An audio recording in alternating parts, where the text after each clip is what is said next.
Hello everyone, I am here to do the pages for Plan With Me June. I'm a little bit behind schedule. Normally I would post the Plan With Me about a week before the month starts, but because my 100th video took me a very long time to put together and render, my bullet journal kind of got pushed back the last couple of days, so I'm filming this a little bit late. And because of that, my pages this month will be a little bit more simple than I normally do, but I will still do a couple decorations. I really enjoyed the kawaii headers and icons that I came up with a couple weeks ago.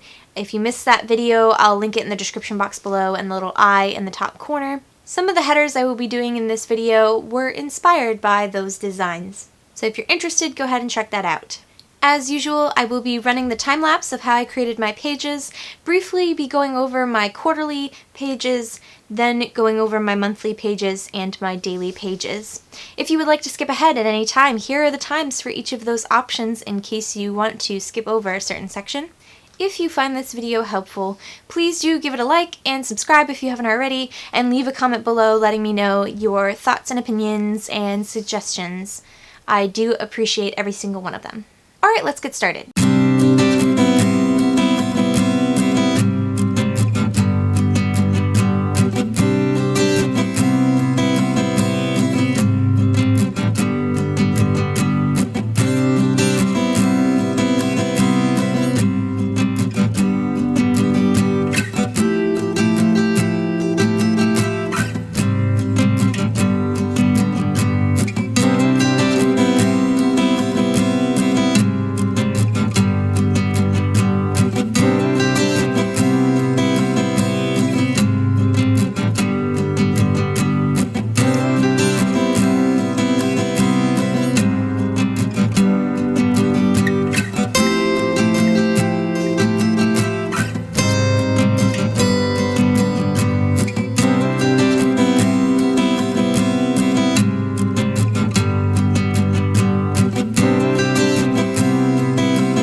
Alright, so now we're ready to go over the pages. I'm just going to quickly go over my quarterly first.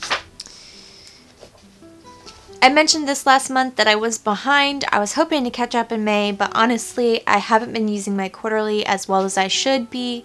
I didn't use any of the dates. I've fallen behind. I entered in my social media stats. I've been actually keeping track of the learning on the actual week that I learned something in. So I haven't been adding it in here, which I'd like to change because I do want it all in one location, but it's just a matter of going through each week and writing each thing down here. Haven't focused on brainstorming because I already have a ton of YouTube ideas that have all gone into my rough journal that I keep that just kind of like write things down when they pop into my mind. So I haven't used this section at all. Haven't used this at all. I'm behind on this, updating it. I got way behind on the videos that I wanted to create, and so I haven't been using this either. All of this is things that I want to get better in June, and it's one of my goals to catch up in the quarterly in June to get a little bit more organized. May didn't go according to plan, and I love these pages, and I want to make time to actually use them and enjoy them. Exercising, I have been exercising, but again, I'm keeping track of it in the weekly and the daily spreads, not here in the quarterly. I don't know if I will keep this page in the future. I like it because when I do keep track of my exercising, it's nice to see how much I've been progressing. However, a lot of this is going into my Fitbit app now, just like the food log that I stopped doing. As for the cleaning schedule, I missed a couple days that I actually did clean, but I still really love this. I'm going to keep updating it for June. It's very helpful to see what I've last cleaned and when I cleaned it, and also it's definitely helping me on the one-time project and the decor projects to write things down in here. So I definitely want to keep using this and updating this, and I will be moving this into my next quarterly. This is the last month for this quarterly, so next month I will be making new quarterly spreads. So hopefully they'll be about the same. I might take this out, but we'll see how I feel in a month. If I actually catch up on this, like one of my goals is, then I will transfer it over into the next quarterly as well. My monthly page, like I said, I kept it a little bit more simple than I normally would. Used a couple of stickers here because I am trying to use more of those. Kept the header really simple, easy to do, and clean. This is where I'm going to write a journal entry of my hopes for June. For the monthly header, I did one of my kawaii designs, just because I absolutely love these little cacti, and I'll give you a little sneak peek. I haven't finished the last days, but I had a lot of fun playing with the little kawaii plants last month, so I am transferring that over and doing it again just because it's so much fun for me. This is a monthly calendar at the beginning of the month where I put the date and the temperature and the weather every single day. It's a nice little warm-up before I start to draw. Sometimes I keep track of it and sometimes I don't. I don't really worry about it as much as I used to.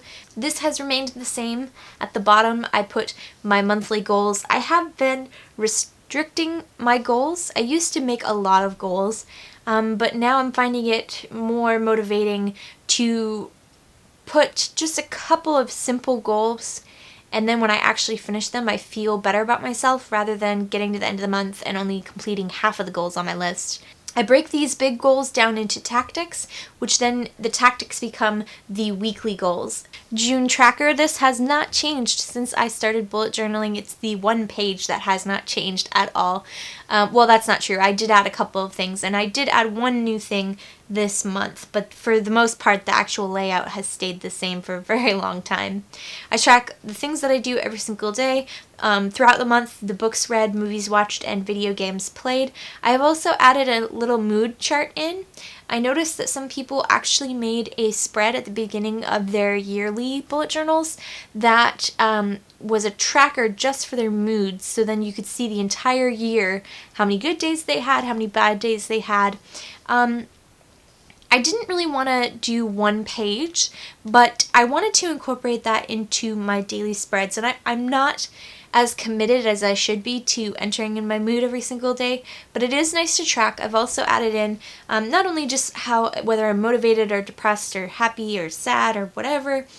I've also been keeping track of my migraines. Also, I have a little key up here. Sometimes I forget to do this when I'm doing the plan with me's, but I always put it in later. That is the little squares that correspond with each of my businesses that I update. So if, for example, I'm updating Facebook, but I'm updating it for Natasha and Corey and also Artist Explores the World, then I will split that little box in half and put both colors on that day. So it helps me keep track of how each business is being updated throughout the month. I really love that. Lastly, for my monthly spreads is my June memories. I've kept this pretty simple for a while. I put a decoration and then I kind of put the memories around the outside of the page. I really enjoy doing it this way. It's a lot of fun. Makes a nice little memory collage at the end of the month. And also my daily draw, which I actually haven't used as much as I used to, simply because I am drawing in other ways. But I have it here just in case I need it, and I like having that space for myself if I need to draw out any ideas for future header and icons videos. This is where it gets put. Now we are on to my daily spread. Very, very simple. This is part of my reason to catch up. The first half of this week, I have a lot going on this week. I know I'm not going to have time to draw, so I just kept it really simple. I'm going to put my goals for the second half of the week here, and the 4 days gratitude log. I do change it up, and I have been changing it up rather than writing gratitude log every single week. I'm getting sick of writing gratitude log, so I'm like putting in little quotes or finding other ways to say happy moments, thank you moments, whatever, and mixing it up just to make it a little bit more interesting. Really simple daily headers for the first 2 days, and then depending on how much I actually get done on Thursday and Friday, I'm going to put in Saturday and Sunday down here, or I'm going to put it over here and give myself some space to write a quote or a drawing or something. I'm going to try to squeeze it all on one page, but I like to give myself room because sometimes I do end up getting more done in a day than I have space for. So overall, like I said, I tried to keep it really simple and nice and clean for this month. I did a couple of little designs, but for the most part, this is a lot more simple than I normally do, and it only took me about 45 minutes of drawing, so that wasn't too bad. Normally, I spend about an hour and a half making my pages. As always, if you enjoyed this video, please do give it a like and subscribe. I make new travel and art content every single week. If you have any suggestions for future bullet journaling videos, if you have any questions about my materials, please do leave them in the comment box below. I do respond to almost everybody, and I try to get back to everybody. I appreciate any feedback that you may have for me. Until next time, remember to live, love, and travel on. Bye!